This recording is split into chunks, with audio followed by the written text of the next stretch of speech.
అయోధ్యలో ఒక అతను ఉండేవాడు. సో తను చాలా బద్ధకంగా ఉన్నాడనమాట, చాలా లేజీ.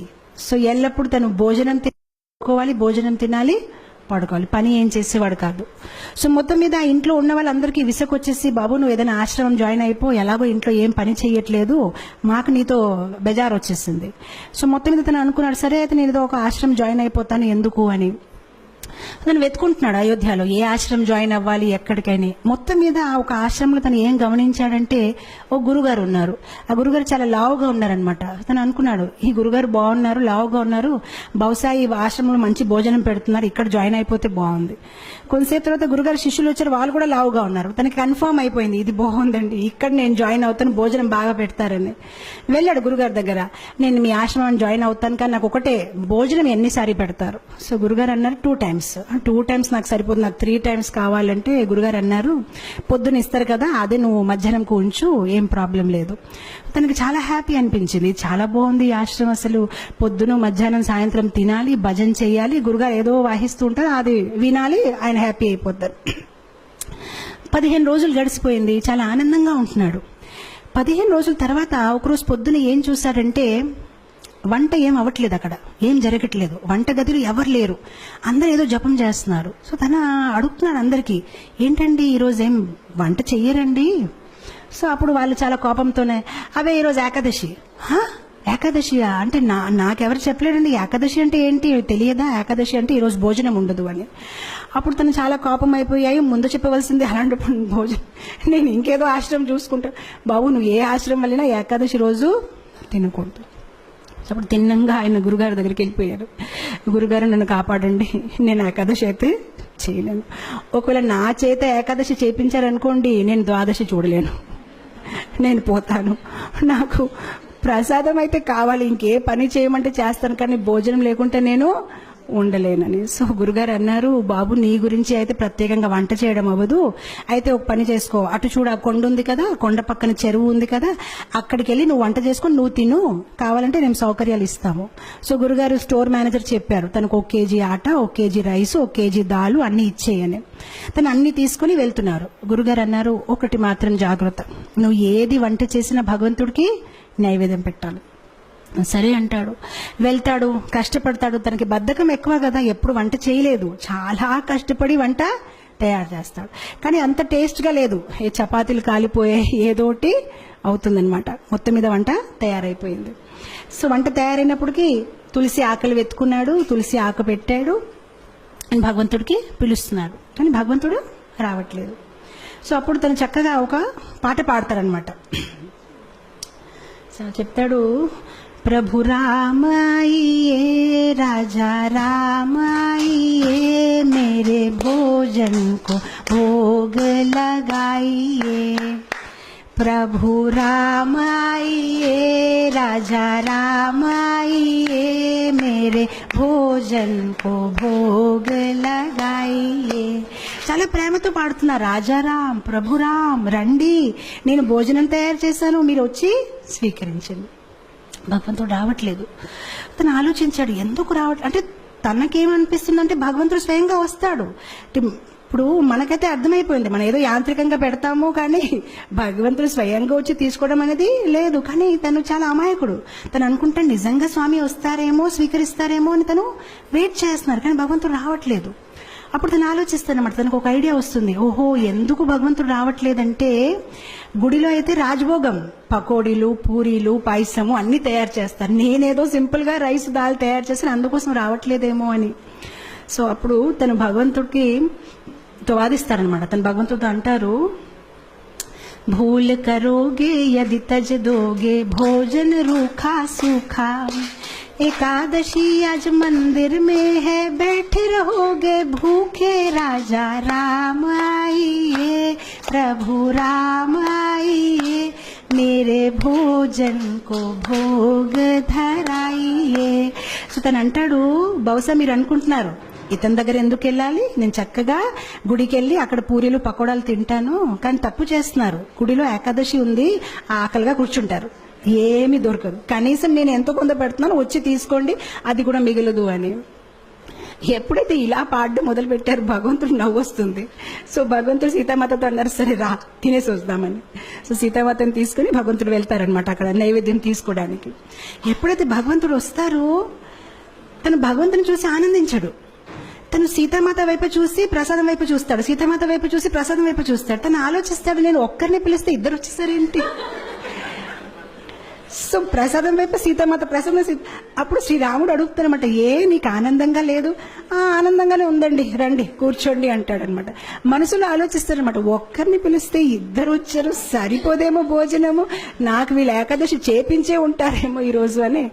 సో మొత్తం మీద భోజనం పెడతారు, వాళ్ళిద్దరు తింటారు, హ్యాపీగా వెళ్ళిపోతారు, తిని ఏకాదశి చేసుకుంటారు, ఎందుకంటే ఇంకేం మిగిలేదు.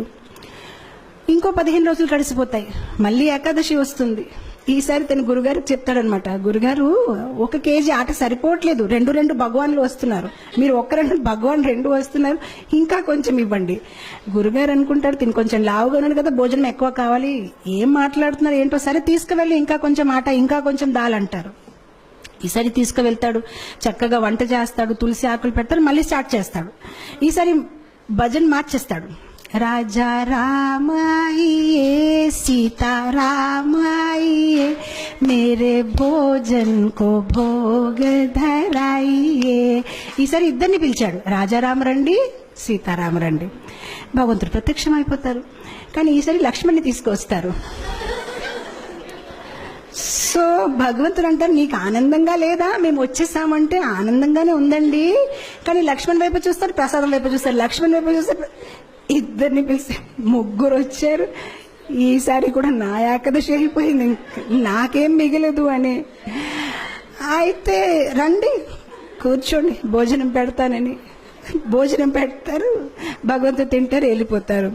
తను అనుకుంటారు, సరే అయితే నెక్స్ట్ టైం నుంచి 3 పీపుల్. మళ్ళీ వెళ్తారు గురుగారి దగ్గర, గురుగారు కొంచెం ఇది సరిపోవట్లేదు. సరే గురుగారు ఒప్పుకుంటారు, సరే ఇవ్వండి, మేబీ సాయంత్రం పూట మళ్ళీ తింటాడేమో అని. ఈసారి మళ్ళీ పాటలు పాడడం, ఏకాదశి రోజు వెళ్ళాడు, వంట చేశాడు, తులసి పెట్టాడు. రాజా రామాయియే సీతారామాయియే లక్ష్మణ్ సాథ్ లాయియే మేరే భోజన్ కో భోగ్ ధరాయియే. వచ్చేస్తారు సీతారాం, లక్ష్మణ్ అండ్ హనుమాన్. ఇతను మళ్ళీ భోజనం వైపు చూస్తారు, హనుమాన్ వైపు చూస్తారు, భోజనం వైపు చూస్తారు, హనుమాన్ వైపు చూస్తారు. ఇదేం పద్ధతి కాదు, ఒక్కరు పిలిస్తే ఇద్దరు, ఇద్దరు పిలిస్తే ముగ్గురు, ముగ్గురు పిలిస్తే 4. శ్రీరాముడు మళ్ళీ అడుగుతారు, నీకు సంతోషంగా లేదు? చాలా సంతోషంగా ఉంది, రండి కూర్చోండి అంటాడు, భోజనం పెడతారు. ఈసారి ఎప్పుడైతే సీతారాం ప్రసాదం అన్ని తినేసి వెళ్ళిపోతున్నారు, అప్పుడు తను అడుగుతాడు, ఏమంటే ఏం అనుకోకపోతే నెక్స్ట్ టైం ఎంతమంది వస్తారండి? మీరు ముందు నుంచి చెప్తే నేను కొంచెం, అంటే నాకు 4 ఏకాదశులు అయిపోయాయి, కనీసం నేను కొంచెం ఎక్కువ తెచ్చేస్తానంటే శ్రీరాముడు ఏం చెప్పరు, నవ్వుతూ వెళ్ళిపోతారనమాట. తను ఆలోచిస్తారు, సరే నేను ఏదో ఒకటి చెయ్యాలి, ఎందుకంటే కుటుంబ సహిత వచ్చేస్తున్నారని. మనం మ్యారేజ్ కార్డులో కూడా 1 పెడితే 1 వస్తారు, కానీ ఇద్దరు, ఇదేంటి ఇలా ఉందని. తర్వాత ఏకాదశి రోజు మళ్ళీ గురుగారు చెప్తారు, నాకు 10 కేజీ ఆటలు కావాలి, 10 కేజీ రైస్ కావాలి. గురుగారు అనుకుంటారు, ఇదేదో ప్రాబ్లం ఉంది, బహుశా తను అమ్మేస్తున్నాడేమో, ఎంత ఎవరు తినలేరు, తప్పకుండా అమ్మేస్తున్నాడు. సో గురుగారు అంటారు శిష్యులతోనే, పర్వాలేదు తను అడిగింది ఇచ్చేయండి, తర్వాత మన పని చూద్దామని ఇచ్చేస్తారు. ఇప్పుడు గురుగారు అంటారు శిష్యులతోనే, మనం ఏం చేద్దామంటే కొంతసేపు తర్వాత వెనక వెళ్ళి చూద్దాం, ఎక్కడ అమ్ముతున్నారు, ఏ షాప్లో వెళ్ళి అమ్ముతున్నాడు. ఈసారి వెళ్ళాడు, తను సామాన్లన్నీ దింపాడు, కానీ వంట చేయలేదు. వంట చేయకుండా పాటలు పాడడం మొదలు పెట్టారు. సీతారామాయియే రాజా రామాయియే లక్ష్మణ సాథ్ లాయియే హనుమాన్ లాయి మేరే భోజన్ కో భోగ ధరాయియే. వచ్చారు సీతారామ లక్ష్మణ్ హనుమాన్ భరత్ శత్రుఘ్న కౌశల్య సుమిత్ర కై మొత్తం పరివార కుటుంబం అందరూ వచ్చేసారనమాట. సో అప్పుడు వచ్చేసి, బాబు మేము వచ్చేసామని. సో అతను అందరు లెక్క పెట్టుకుంటున్నారు, వచ్చారు, చాలా మంది వచ్చారు. సో అప్పుడు భగవంతుడు అన్నారు, ప్రసాదం ఎక్కడుంది? సో అప్పుడు తిని అన్నాడు, నేనెందుకు వంట చేయాలి, నేను చేస్తాను, మీరు తినేసి వెళ్ళిపోతారు, నాకేది మిగలదు, అదిగో అక్కడ ఉంది, మీరు వంట చేయండి, తినేసి వెళ్ళిపోండి, ఎలాగో నాకేమీ దొరకదు, గత కొన్ని ఏకాదశి నుంచి నేను ఏకాదశి చేస్తున్నాను, అక్కడ ఉండి వంట చేసి తినేసి వెళ్ళిపోండి. ఇంకా తనకి కోపం వచ్చేసి చెట్టు కింద పడుకుంటాడు, ఇంకా లాభం లేదు, వీళ్ళు ఎప్పుడు చెప్పినా మొత్తం కుటుంబం తీసుకు వచ్చేస్తారు. సో శ్రీరాముడు అంటారు సరే అయితే. సో శ్రీరాముడు కూరగాయలకు వస్తున్నారు, సీతామాత వంట మొదలు పెట్టారు, లక్ష్మణ్ కర్రలు తీసుకొచ్చారు, హనుమాన్ పండు తీసుకుని వస్తున్నారు, అందరు బిజీ అయిపోయారు. ఆయన ఎప్పుడైతే సీతామాత ఇలా వంట చేస్తున్నారు, దేవతలందరూ కూడా కింద దిగిపోయారు, ఆ ఋషులు మునీలు అందరూ చాలా హడావడిగా అయిపోయింది. అక్కడ వంటలు అవుతున్నాయన్నమాట, ఎంతో మందికి వాళ్ళు కుకింగ్ చేస్తున్నారనమాట. అండ్ అదే సమయంలో అక్కడ గురుగారు వచ్చారు శిష్యులతోని, అంటే చూద్దాం ఇతను ఏం చేస్తారని. కానీ గురుగారికి ఏమీ కనిపించట్లేదు. ఆయనకి ఎలా కనిపించిందంటే చెట్టు కింద ఇతను పడుకొని ఉన్నాడు, ఆ సామాన్లు అక్కడ పడేస్తున్నాయి. సో అప్పుడు గురుగారు తను లేపి చెప్తున్నారు, నువ్వు చెయ్యవా వంట, ఏం చేస్తున్నావని.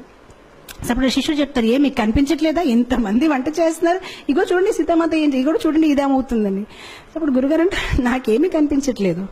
సో అప్పుడు తను కోపంతో శ్రీరాముడు చెప్తారు, మీరు కనిపిస్తారా లేదా, లేదంటే నా మీద ఆయనకి సందేహం ఉంటుంది, కనిపించండి అని చెప్తారు. సరే కనిపిస్తామంటే అందరు కనిపిస్తారనమాట.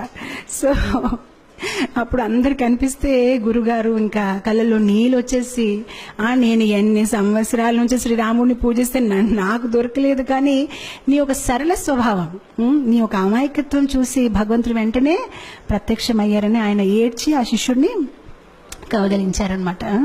సో ఇక్కడ భగవంతుడు మన ఒక సరళ స్వభావం, మనలో వినయం ఎంత ఉంది, మనలో అమాయకత్వం ఎంత ఉంది. భగవంతుడికి కాంప్లికేటెడ్ పీపుల్ ఇష్టం లేదు. మనలో జ్ఞానం ఎక్కువ ఉంటే బహుశా భగవంతుడు నన్ను ఇష్టపడతారు అనేది కాదు, మనలో ప్రేమ ఎక్కువ ఉంటే భగవంతుడు మనని ఇష్టపడతారు. సరళంగా ఉండాలి. చెప్పాలంటే భగవంతుడికి ఎలాంటి పీపుల్ ఇష్టం, చైల్డ్ లైక్ ఇన్నోసెన్స్. ఎవరిలో అయితే ఎక్కువ హిపోక్రసీ, ఎక్కువ ఆలోచనలు లేదు, చాలా సింపుల్ హార్టెడ్ ఉంటారు, అలాంటి వాళ్ళని భగవంతుడు ఇష్టపడతారు.